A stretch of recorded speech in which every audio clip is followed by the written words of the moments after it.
بسم اللہ الرحمن الرحیم عن انس رضی اللہ تعالی عنہ قال قال رسول اللہ صلی اللہ علیہ وسلم لا يتمنى احدكم الموت لضر نزل به فإن كان لا بد متمنيا فليقل اللهم احيني ما كانت الحياة خيرا لي وتوفني اذا كانت الوفاة خيرا لي۔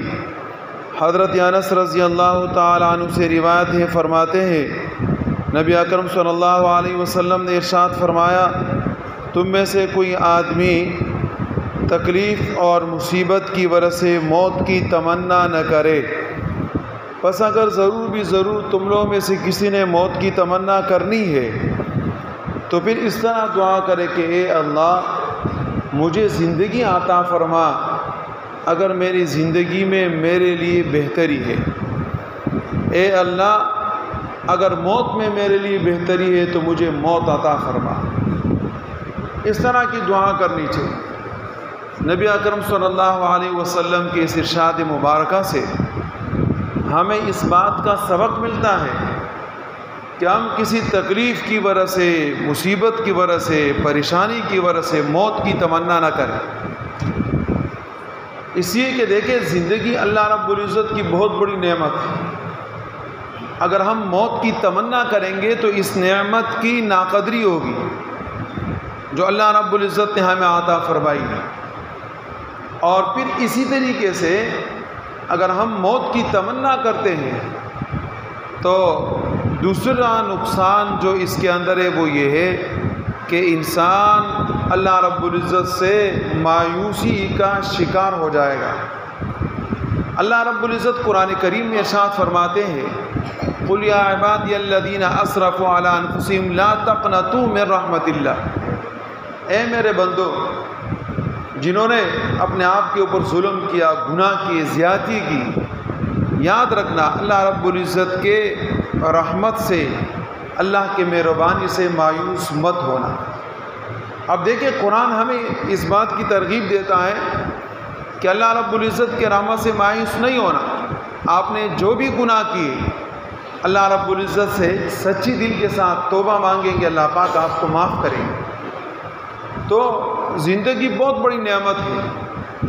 اب اگر آپ موت کی تمنا کرتے ہیں تو اس نعمت سے آپ محروم ہو رہے ہیں۔ اللہ نے آپ کو زندگی عطا فرمائی، اتار چڑھاؤ اس میں آتا ہے، بیماری صحت زندگی کے ساتھ لگا ہوا ہے۔ مسلمان آدمی کو تکلیف پہنچتا ہے، اس پر بھی اس کو اللہ پاک اچھا بدلہ عطا فرماتے ہیں، ثواب عطا فرماتے ہیں، اجر عطا فرماتے ہیں۔ کوئی اس کا مالی نقصان ہوتا ہے، اس کے اوپر بھی اللہ پاک مسلمان کو اجر اور ثواب اور بدلہ عطا فرماتے ہیں۔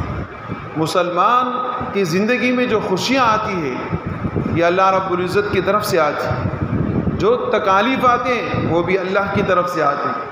مسلمان کسی صورت میں ناکام نہیں ہے، وہ کامیاب ہے۔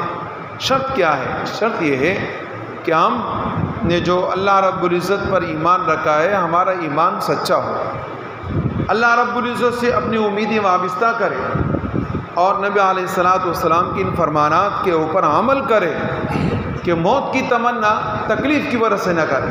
ہاں کوئی ایسی تکلیف ہے جس سے چھٹکارا نہیں مل رہا تو نبی علیہ السلام نے اس کی ترتیب ہمیں بتائی کہ اے اللہ اگر زندگی اچھی ہے تو زندگی عطا فرما دے، اگر موت میرے لیے بہتر ہے تو اے اللہ موت عطا فرما دے۔ اس طرح کی دعا کرنی چاہیے۔ لیکن مصیبت اور پریشانی کی وجہ سے سارے چیزوں کو چھوڑ کے صرف یہ دعا کرنا کہ اللہ میرے اوپر موت لے کر آ، اے اللہ مجھے موت کیوں نہیں ملتی۔ کوئی مصیبت اور پریشانی گھر کے اندر آتی ہے، جھگڑا آتا ہے، پریشانی ہوتی ہے کسی پڑوسی کی وجہ سے، خاندان کے کسی دوسرے آدمی کی وجہ سے، یا اور کوئی مسائل آتے پھر اس میں آپ مارنا پیٹنا شروع کر دیں، موت آ جائے مجھے موت کیوں نہیں آتی۔ یہ اسلام کے خلاف ہے۔ اسلام کے مطابق یہ ہے کہ آپ موت کی تمنا نہ کریں، اور اگر کوئی مصیبت پریشانی آپ کے ساتھ مستقل ہے تو پھر نبی علیہ السلام کی اس ترتیب پر عمل کرے۔ اللہ رب العزت ہمیں عمل کی توفیق عطا فرمائے۔